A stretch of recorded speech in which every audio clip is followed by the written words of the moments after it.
आज सेल का एक इम्पोर्टेंट पार्ट जिसको हम न्यूक्लियस का नाम देते हैं, तो देखते हैं कि न्यूक्लियस है क्या, न्यूक्लियस कब डिस्कवर किया गया और न्यूक्लियस के अंदर क्या होता है और इसकी कंट्रोल में क्या होता है।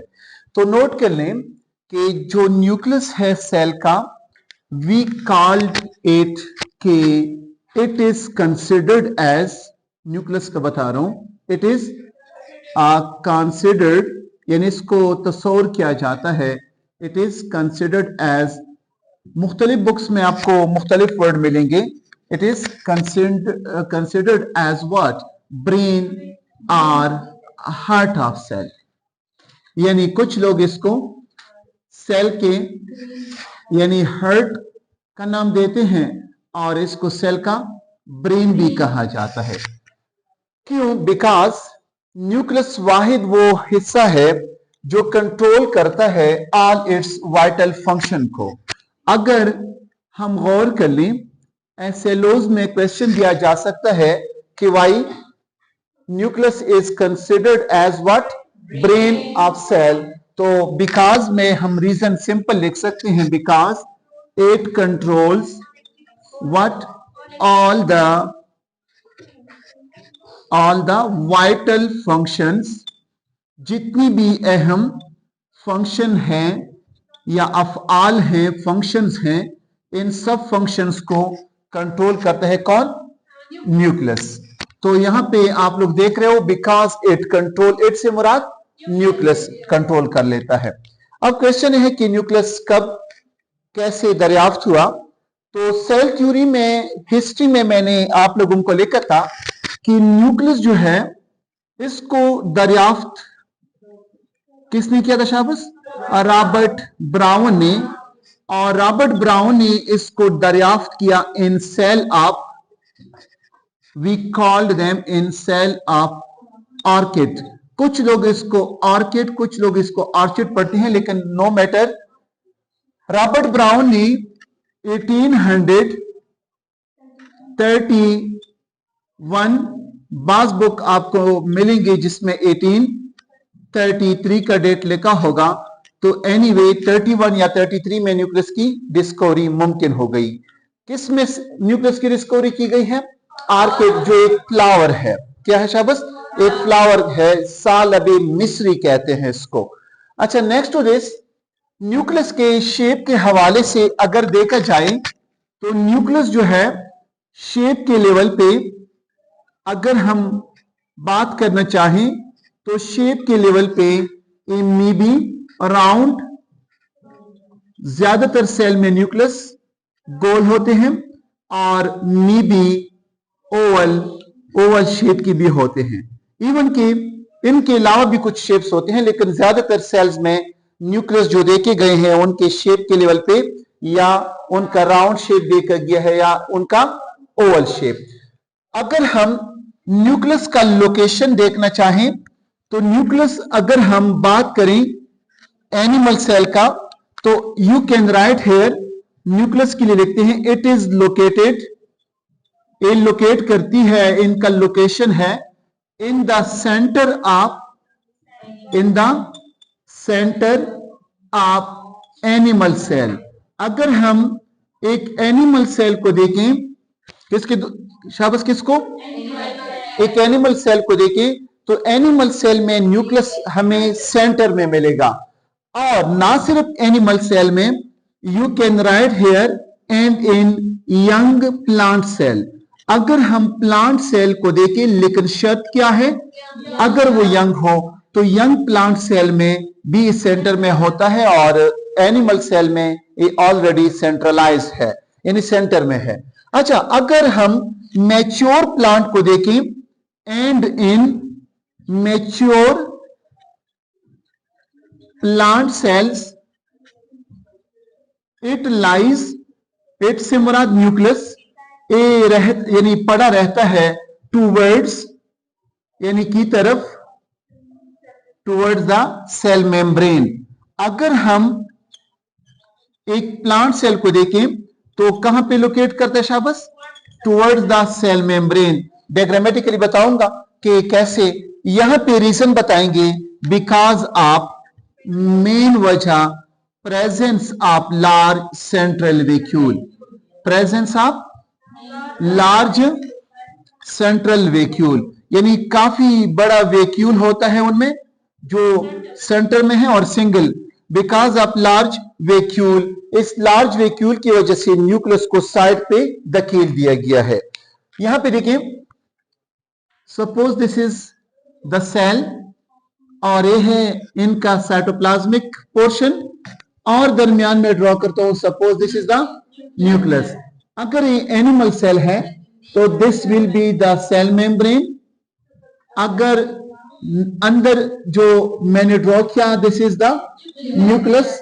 इसके मुकाबले में अगर प्लांट सेल को ड्रॉ करना चाहूं, suppose this is the plant cell, plant cell की गिर्द दो मेम्ब्रेन बनाऊंगा, जिसमें से एक सेल वॉल होगा और अंदर की तरफ सेल मेम्ब्रेन होगा। तो this is the cell wall, और नीचे जो है वो है सेल का मेम्ब्रेन।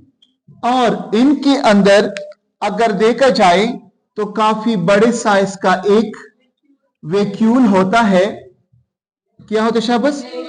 तो इस बड़े वैक्यूल की वजह से न्यूक्लियस को धकेल दिया गया है साइड पे। तो ये हुआ कि न्यूक्लियस किसका? प्लांट सेल का। तो सिंपल यहां पे हम लिख सकते हैं कि ये सेल किसकी है शाबाश? एनिमल सेल है, और ये सेल प्लांट सेल है, यानी पी सेल या प्लांट सेल। अच्छा, इस बड़ी वैक्यूल की वजह से न्यूक्लियस को एक साइड पे धकेल दिया गया है। तो यहां पे अगर हम गौर कर लें, in mature plant cell it lies, अगर सेल प्लांट का हो, मैच्योर हो, तो it lies toward the cell membrane. ये जो अंदर वाला पोर्शन सेल मेम्ब्रेन है इसकी तरफ होगा because of the presence of this vacuole. अच्छा, नाउ अगर हम एक न्यूक्लियस की एनाटॉमी को देखना चाहें, मीन कि न्यूक्लियस के गिर्द क्या होगा और न्यूक्लियस के अंदर, तो हर एक nucleus is surrounded by, her nucleus के गिर्द होते हैं by double membrane. Her nucleus के गिर्द दो मेम्ब्रेन होते हैं। जिस तरह आप लोगों ने हर एक ऑर्गेनेली में देखा कि हर एक ऑर्गेनेली के गिर्द भी मेम्ब्रेन होते हैं, लाइसोसोम के गिर्द सिंगल मेम्ब्रेन, इस तरीके से कुछ ए मेम्ब्रेनस बॉडी थे, तो न्यूक्लियस के गिर्द भी डबल मेम्ब्रेन होते हैं। उन मेम्ब्रेन को नाम दिया जाता है कॉल्ड न्यूक्लियर मेम्ब्रेन। कौन सा मेम्ब्रेन? Nuclear membrane. सेल के गिर्द जो मेम्ब्रेन होता है उसको सेल मेम्ब्रेन का नाम दिया जाता है, जबकि न्यूक्लियस के गिर्द जो पर्दा होगा वो न्यूक्लियर मेम्ब्रेन कहलाता है। और ये भी नोट कर लें कि ये मेम्ब्रेन पोरस होते हैं। डिपेंड कर, पोरस से मुराद केस के, फर्ज कर मैं इनको डबल ड्रॉ करना चाहूं तो इनको देखें, यानी जगह जगह पे आप लोगों को कुछ पोर्स नजर आएंगे। क्या नजर आएंगे? पोर्स, छोटे छोटे सुराखें नजर आती हैं। इस सुराखों की तादाद डिपेंड करती है सेल के टाइप पे। कुछ में 4, न्यूक्लियस में 4 पोर्स मिलेंगी, कुछ ऐसे सेल्स भी होंगे जिसमें काफी ज्यादा पोर्स मिलते हैं उनकी न्यूक्लियस के मेम्ब्रेन में। यानी न्यूक्लियस का मेम्ब्रेन यू कैन से कि कंटिन्यूअस नहीं है, बल्कि दरमियान में इनका यानी पोर्स इनके बने हुए होते हैं। अच्छा, नेक्स्ट टू दिस, अब अगर हम गौर कर लें इसके अंदर होता क्या है। Inside nucleus, inside what? Nucleus, nucleus के अंदर jelly like material present, what? Jelly like या फ्लूइड लिख सकते हैं, जेली लाइक फ्लूइड प्रेजेंट होता है जिसका नाम है न्यूक्लियोप्लाज्म। अब देखें, अगर हम एक न्यूक्लियस के अंदर वाले पोर्शन को, यानी वी कैन से न्यूक्लियोप्लाज्म को कंसीडर कर लें, तो सेम जेली लाइक पोर्शन यहां पे भी है जिसको साइटोप्लाज्म का नाम दिया जाता है। तो हम सिंपल इस तरह भी कह सकते हैं कि nucleoplasm actually cytoplasm of nucleus होता है। जिस तरीके से एक सेल का साइटोप्लाज्म होता है, साइटोप्लाज्म मीन सेल का प्लाज्म लिक्विड या फ्लूइड हिस्सा, इस तरीके से न्यूक्लियोप्लाज्म से मुराद की न्यूक्लियस का साइटोप्लाज्म या प्लाज्म फ्लूइड हिस्सा। अच्छा, अब इस न्यूक्लियस के न्यूक्लियोप्लाज्म के अंदर आपको मिलेंगे इन न्यूक्लियोप्लाज्म, इन न्यूक्लियोप्लाज्म, इस न्यूक्लियोप्लाज्म के अंदर थ्रेड लाइक स्ट्रक्चर्स मिलेंगे। यानी इस न्यूक्लियोप्लाज्म के अंदर डायग्रामेटिकली अगर ड्रॉ करना चाहूं तो ऐसे धागेनुमा अजसाम मिलेंगे, आर फाउंड यानी मिलते हैं, और कॉल्ड नाम दिया जाता है क्रोमेटिन नेटवर्क का। किस चीज का? क्रोमेटिन नेटवर्क का नाम दिया जाता है। और एक क्रोमेटिन नेटवर्क कंडेंस होती ही, जब एक क्रोमेटिन नेटवर्क कंडेंस होती ही बनाते हैं क्रोमेटिड्स को। किस चीज को? क्रोमेटिड्स को। और क्रोमेटिड्स जब यूनाइट होती है, आपस में मिलते हैं, तो बनते हैं क्रोमोसोम। क्या बनते हैं शाबाश? क्रोमोसोम। तो क्रोमोसोम को बनाने के लिए किसका होना जरूरी है? क्रोमेटिड का। अगर हम यहां पे एक क्रोमोसोम को ड्रॉ करना चाहें, suppose this is the chromatid. क्या ड्रॉ किया मैंने शाबाश? Chromatid. This is the second chromatid. ये दो क्रोमेटिड एक पॉइंट में मिलते हैं। कहां पे मिलते हैं शाबाश? एक पॉइंट पे। इसका नाम है सेंट्रोमेयर। क्या नाम है शाबाश? सेंट्रोमेयर। जब दो क्रोमेटिड सेंट्रोमेयर के पॉइंट पे मिलते हैं तो बनता है क्या? क्रोमोसोम। और एक क्रोमोसोम जो न्यूक्लियस के अंदर होते हैं, इनकी तादाद कांस्टेंट रहती है। The number of chromosome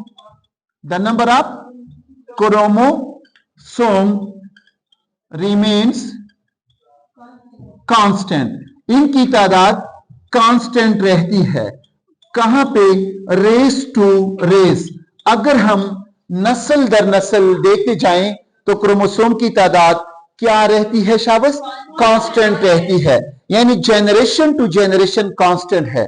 mean अगर हम यहां पे इनको लिखना चाहें, दैट इज अगर इंसान का क्रोमोसोम न्यूक्लियस के अंदर इनकी तादाद देखी जाए तो इनकी तादाद है 46। लेकिन ये 46 नॉट इन होल बॉडी, बल्कि एक सेल में क्रोमोसोम की तादाद कितनी मिलती है शाबाश? 46 मिलते हैं। और अगर हम एक फ्रॉग ले लें तो फ्रॉग में क्रोमोसोम की तादाद 26 होती है। अगर हम एक पी प्लांट ले लें, मटर पली का पौधा, तो उसमें क्रोमोसोम की तादाद 14 होती है। अगर हम एक प्लांट को ले लें जिसको नाम दिया जाता है पोटैटो का, तो क्रोमोसोम की तादाद 48 होती है। अगर हम ऑनियन को देखें तो ऑनियन में क्रोमोसोम की तादाद 16 होती है। अगर हम प्लांट में रेडिश को ले लें तो इसमें क्रोमोसोम की तादाद 18 होती है। कुछ ऐसे ऑर्गेनिजम्स भी मिलेंगे जिसमें क्रोमोसोम की तादाद 500 पेयर्स हैं। कुछ ऐसे ऑर्गेनिजम्स भी मिलेंगे जिसमें क्रोमोसोम की तादाद जस्ट 2 होती है। कितनी शाबाश? यानी कि अगर आप लोग 2 का देखना चाहें तो पेनिसिलियम एक फंगस है जिसमें क्रोमोसोम की तादाद 2 होती है। पेनिसिलियम एक फंगस है जिससे एंटीबायोटिक तैयार किया जाता है। अगर हम न्यूक्लियस के अंदर, न्यूक्लियस को अगर हम मजीद डिटेल से देखना चाहें, क्या है शाबाश इसके अंदर? Nucleoplasm, nuclear membrane, nucleoplasm. इसमें एक खास हिस्सा होता है जिसको हम नाम देते हैं न्यूक्लियोलस का। किस चीज का शाबाश? अगर न्यूक्लियोलस को देखें तो इसका प्लूरल बनता है न्यूक्लियाई। देखिए, न्यूक्लियस की जमा न्यूक्लियाई, और ये है हमारे साथ न्यूक्लियोलाई। शाबाश, क्या? न्यूक्लियोलाई। ये जो स्पॉटेड बॉडी है, ये बगैर किसी पर्दे के, जिस तरह आप लोग अगर देखें आसमान में आप लोगों को कुछ बादल नजर आते हैं, तो सेम लाइक यहां पे भी एक स्पॉटेड हिस्सा होता है न्यूक्लियस के अंदर। इस स्पॉटेड हिस्से को न्यूक्लियोलस का नाम दिया जाता है। अगर ज्यादा हो तो न्यूक्लियोलाई का नाम दिया जाता है। और ये न्यूक्लियोलस फैक्ट्री है राइबोसोम के। क्या शाबाश? फैक्ट्री है किसकी शाबाश? राइबोसोम के। और यहां पे जब राइबोसोम बनते हैं तो फिर ये राइबोसोम आते हैं साइटोप्लाज्म में, यानी पोर्स के जरिए। इनकी जो पोर्स होते हैं, जब इस साइटोप्लाज्म में इनकी क्या निकल आते हैं शाबाश? राइबोसोम्स निकल आते हैं पोर्स के जरिए, तो इस साइटोप्लाज्म में या फ्री स्कैटर्ड होते हैं या अटैच्ड होते हैं। क्या होते हैं शाबाश? अटैच्ड होते हैं। कहां पे अटैच होते हैं? टू एंडोप्लाज्मिक रेटिकुलम पे। किस पे शाबाश? और जब ये एंडोप्लाज्मिक रेटिकुलम पे अटैच होते हैं तो फिर प्रोटीन के सिंथेसिस में अहम रोल अदा करते हैं और एंडोप्लाज्मिक रेटिकुलम को रफ का नाम दिया जाता है। कौन सा endoplasmic reticulum? Rough endoplasmic reticulum. अच्छा, नेक्स्ट टू दिस, अगर हम न्यूक्लियस के फंक्शन के हवाले से देखें कि न्यूक्लियस का मेन फंक्शन क्या है, ये टॉपिक की स्टार्ट में बता चुका था कि एक फंक्शन इनका ये है कि it controls all vital function या एक्टिविटीज। लेकिन किसका? आप शर्त है सेल का।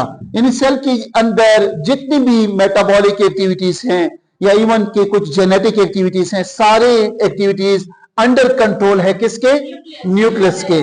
नॉट ओनली दिस, अगर हम एक सेल को देखें, according to the principle of cell theory, new cell arise from pre existing cell.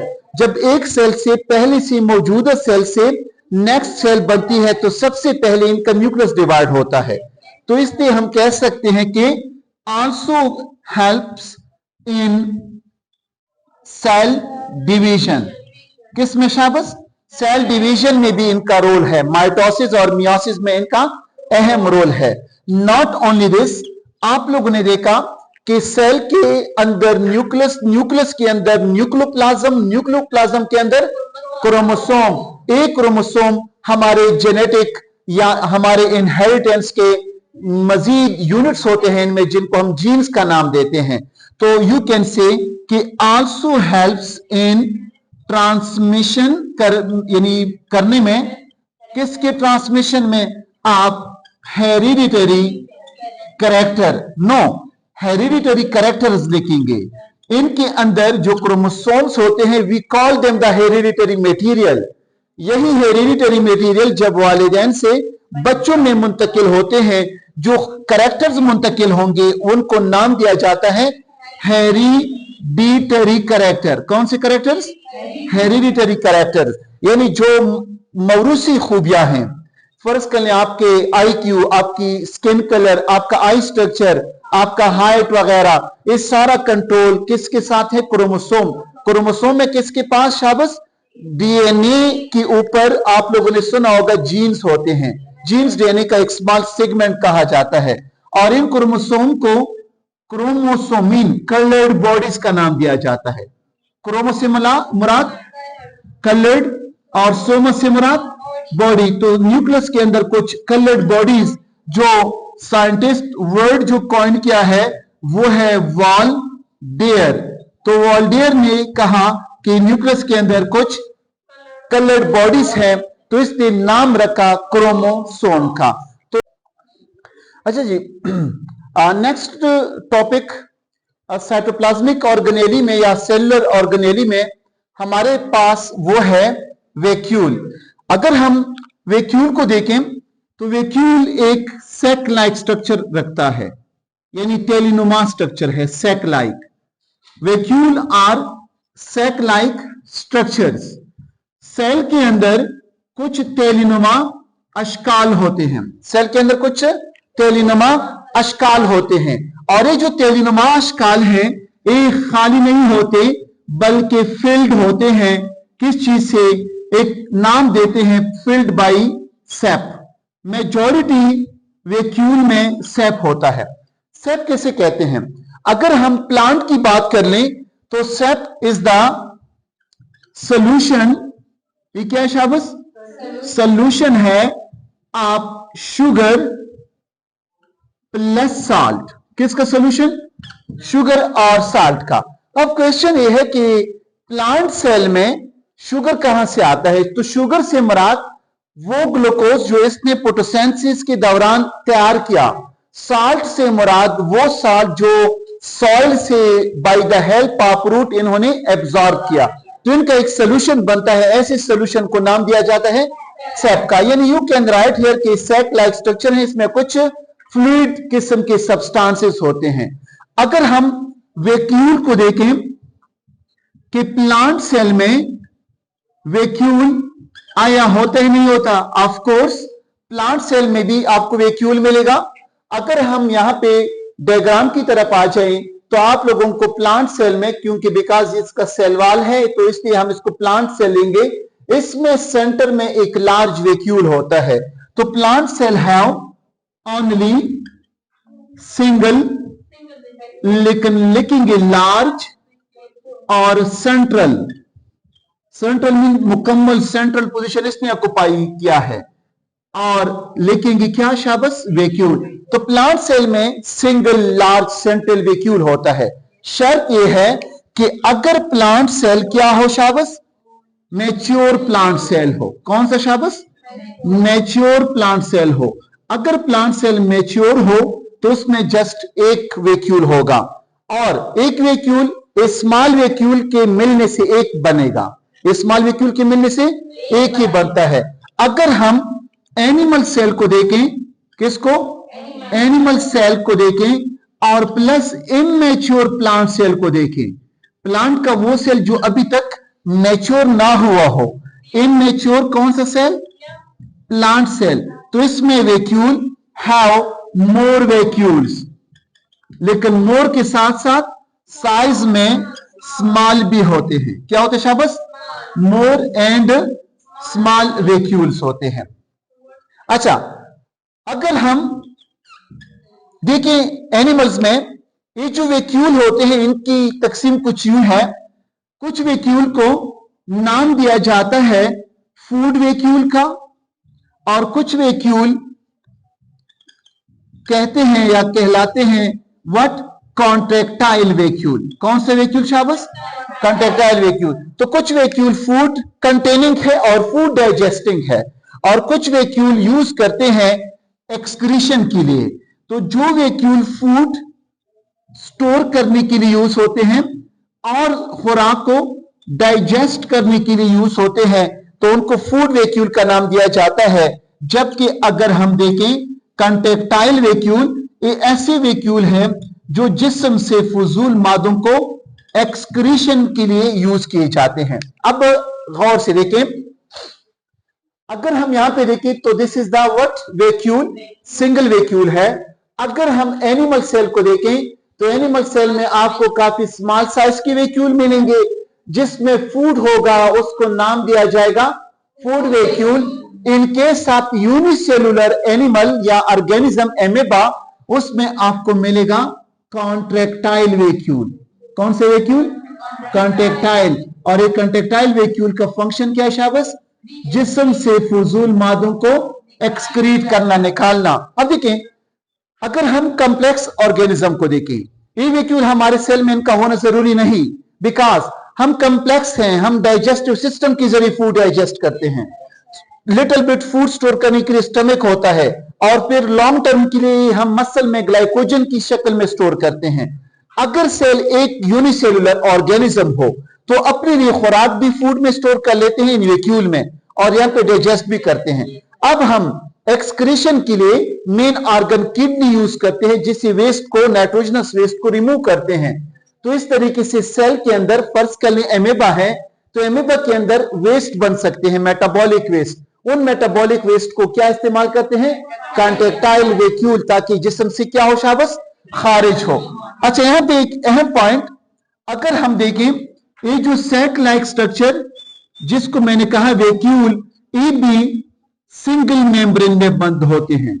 इनके कितने शाबाश पर्दे होते हैं, इनका भी सिंगल मेम्ब्रेन होता है, और इनकी मेम्ब्रेन को एक खास नाम दिया जाता है, we call them the tonoplast. तो इनके पर्दे का नाम हुआ शाबाश व्हाट, टोनोप्लास्ट। जो सिंगल मेम्ब्रेन ऑर्गेनेली है वो है हमारे साथ वैक्यूल। तो फंक्शन इनके डिफरेंट हो सकते हैं, सैप को स्टोर करते हैं, फूड को स्टोर करते हैं, डाइजेस्ट करते हैं, कुछ वैक्यूल एक्सक्रीशन में रोल अदा करते हैं।